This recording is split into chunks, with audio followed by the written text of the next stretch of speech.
It would be, I would think, representatives of all the different permitting agencies should have some role there.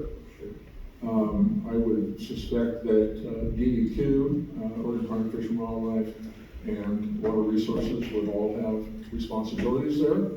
I would also believe that, I would think that the federal agencies, NOAA Fish, and Army Corps of Engineers would have some responsibility as well. And I don't know what happened, to be honest with you, as to how much inspection there was going on. When I visited out there, occasionally I'd see people walking around that they weren't wearing uniforms, they didn't have something on their hat that said who they're working for. So there was some inspection going on. I don't know who they all were. One more, please. Yes? Is the eel, is the lamprey a protected species or any of the other species? It's not protected under federal. It is a species of concern for the state of Oregon. And steelhead salmon populations for Neither one, the summer steelhead and the North Umpqua are considered a species of concern. Winter steelhead are not. Neither one are listed under the Federal Endangered Species Act. Okay, move on. At the end, we're going to have some time, I think, to go deeper into some of these things that people are interested in.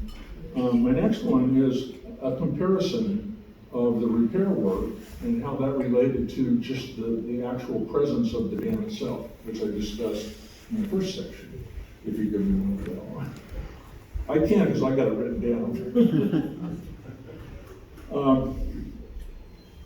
In my opinion, the repair in relation to the dam presence itself did very little to address the fisheries impacts. It was primarily structural and safety, public safety, which is fine. I have no problems with that. I live downstream from there. So yeah, having a safer dam to me is important. But it didn't really address the fisheries issues that I described earlier. Present, those issues are still there. Next, please.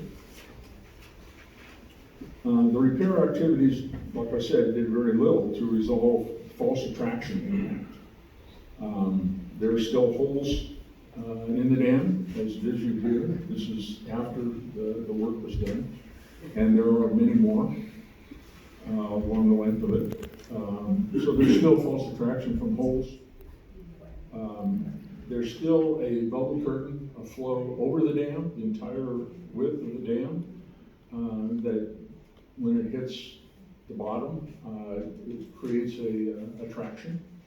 It's like a waterfall, and fish are drawn to it. And so that's a false attraction as well, and that's still there. That's not been changed.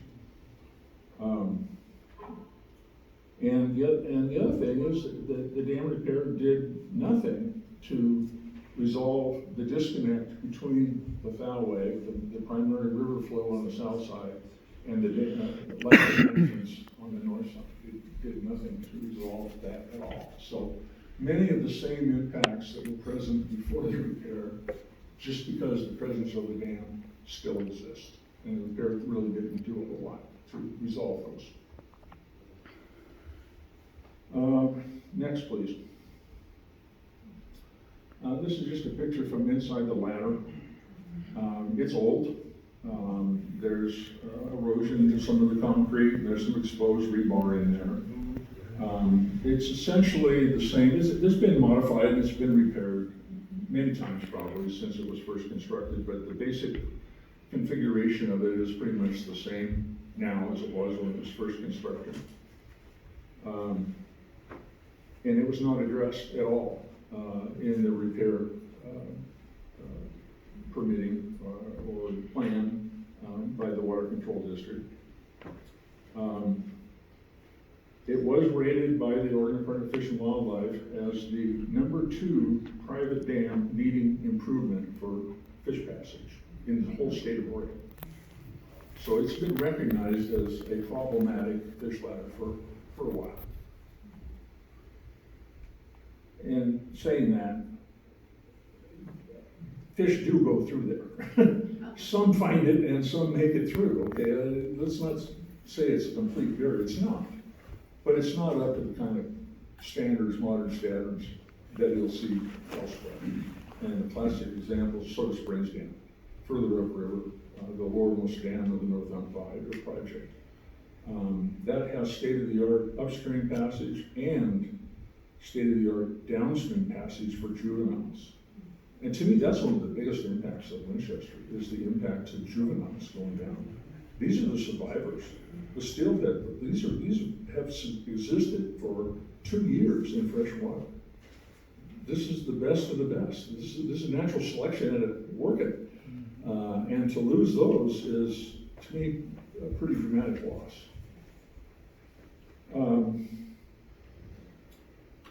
As I mentioned earlier, Pacific Lamprey passage at Winchester Ladder has been very problematic.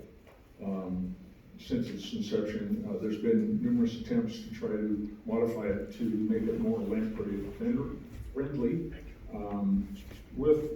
I suspect some success. But an awful lot of them still are not able to surmount that.